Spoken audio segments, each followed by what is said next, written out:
Everyone. இன்னைக்கு ஃப்ளாரண்டைன் biscuit எப்படி செய்கிறதுன்னு பார்க்கலாம் வாங்க. ஓகே, இப்போ நம்ம பம்கின் சீட் 100 கிராம்ஸ் எடுத்துக்கலாம். கரெக்டாக மெஷர் பண்ணி 100 கிராம்ஸ் எடுத்துக்குவோம். நான் இது ஒரு 4 பேர்த்துக்கு செய்கிறேன், அதனால் நான் கொஞ்சமாக சேர்த்துக்கிறேன். உங்களுக்கு கூட வேணும்னா நீங்கள் இதில் ஆட் பண்ணிக்கோங்க. இப்போ நான் மெலன் சீட் ஒரு 100 கிராம்ஸ் எடுத்துக்கிறேன். இப்போ இன்னும் ஒரு 100 கிராம் சன்ஃப்ளவர் சீட், அதாவது நம்ம சாப்பிடுவோம்ல கொச்சி, அது ஒரு 100 கிராம்ஸ் எடுத்துக்கோங்க. இது கூடயே ஒரு 100 கிராம் ஆல்மண்ட் ஃப்ளேக்ஸ் எடுத்துக்க போகிறேன். நீங்கள் இதுக்கு பதிலாக வேறு உங்களுக்கு என்னென்ன கச்சா விருப்பமோ அதை கூட நீங்கள் ஆட் பண்ணிக்கலாம். நான் இன்றைக்கி இவ்வளோ தான் சேர்த்துக்கிறேன். ஒரு 100 கிராம் மெஷர் பண்ணி ஆல்மண்ட் ஃப்ளேக்கையும் ஆட் பண்ணிடுவோம். ஓகே, இப்போ இது எல்லாத்தையும் நான் பேக்கிங் ட்ரேயில் வச்சு பேக் பண்ண போகிறேன். ஆனால் நான் இதை ரெண்டாக பிரிச்சுட்டு பேக் பண்ண போகிறேன். பிகாஸ் நிறையா இருக்குது, நம்ம நிறையா கொட்டி ஒரே நேரத்தில் பேக் பண்ணோமா அது சரியாக வேவாது. அதனால் நான் இதை ரெண்டாக பிரித்து பாதியாக இன்னொரு பவுலில் எடுத்து வச்சுட்டு ஒரு செட் பேக் பண்ணி எடுத்துகிட்டு அதுக்கப்புறம் இன்னொரு செட்டை கொட்டி நான் பேக் பண்ணி எடுத்தேன். பாருங்கள் எவ்வளோ ஃபுல்லாக இருக்குன்னு. ஸோ நான் அதுலேருந்து பாதி எடுத்து இந்த மாதிரி பவுலில் தனியாக வச்சுட்டு கொஞ்சத்தை மட்டும் கொட்டி பேக் பண்ணி எடுத்துகிட்டு அதுக்கப்புறம் பேலன்ஸை அதில் கொட்டி திருப்பி பேக் பண்ணி எடுத்தேன். அப்புறம் பேக்கிங் டைம் வெறும் 10 மினிட்ஸ் தான். அப்புறம் நீங்கள் இதை அவனில் தான் பேக் பண்ணணுன்னு இல்லை, நான்ஸ்டிக் பேனில் வச்சு கூட வறுக்கலாம், இல்லை மைக்ரோவேவில் வச்சு கூட நீங்கள் அதை சூடு பண்ணலாம். ஓகே, இந்த பேக் பண்ணுற ஹீட் 160 டிகிரிஸ். அப்புறம் அந்த சூடு 2 பக்கட்டும் ஹீட் பண்ணுற மாதிரி செட் பண்ணிடுங்க.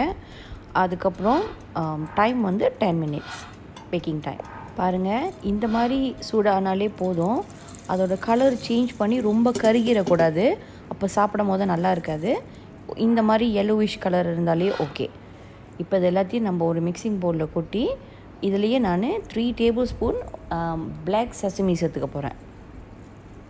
கருப்பு எள்ளு எல்லாத்தையும் நல்லா அந்த மாதிரி சரிசமமாக மிக்ஸ் பண்ணி விட்டுருங்க.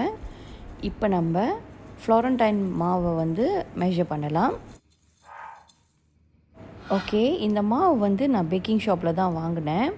பாருங்கள், கோல்டன் ஃப்ளாரண்டைன் போட்டிருக்கு. இதோட விலை about 16 to 17 ringgit தான் இருக்குது. இது ஒரு பேக்கெட் அப்படியே 500 கிராமில் வந்துச்சு. நான் இன்றைக்கி ஃபுல்லாக 500 கிராம் போட மாட்டேன், ஏன்னா நான் 4 பேத்துக்கு தான் செய்கிறேன். அதனால் நான் 250 கிராம் மட்டும் இதுலேருந்து எடுத்துக்க போகிறேன். ஓகே, மெஷர் பண்ணி நம்ம ஒரு 250 கிராம்ஸ் ஆஃப் ஃப்ளாரண்டைன் மாவு மட்டும் நம்ம எடுத்துக்குவோம்.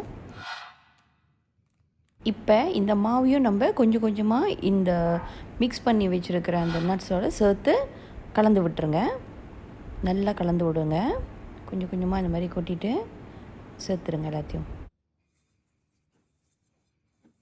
இப்போ நான் ஒரு மஃபின் பேக் பண்ணுற ட்ரே எடுத்து அதில் பட்டர் தடவி வச்சுக்க போகிறேன்.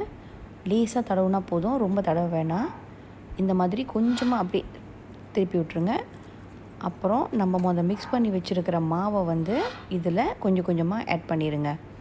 சரி சமமாக, ரொம்ப கூட மாவு ஆட் பண்ணக்கூடாது. இதில் உள்ள அளவு பார்த்துருக்கீங்களா, இந்த மாதிரி கொஞ்சம் கொஞ்சமாக 1 டேபிள் ஸ்பூன் 1.5 டேபிள் ஸ்பூன் கணக்கு.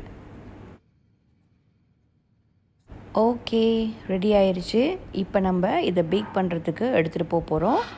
இதை பேக் பண்ணி எடுத்துகிட்டு வந்துடலாம் வாங்க. பேக் பண்ணோடனே ஒரு 2லேருந்து 5 நிமிஷம் இதை ஆற விட்டுட்டு அதுக்கப்புறம் இந்த மாதிரி ஒரு ஸ்பூன் வச்சு எடுத்திங்கன்னா வரும்.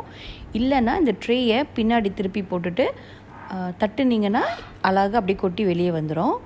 ரொம்ப சூடாக இருக்கும் போது, அதாவது அவன்லேருந்து எடுத்தோடனேயே நம்ம இதை எடுக்க ட்ரை பண்ணக்கூடாது, ஏன்னா அது இன்னும் சாஃப்டாக இருக்கும், அப்போ சரியாக வராது.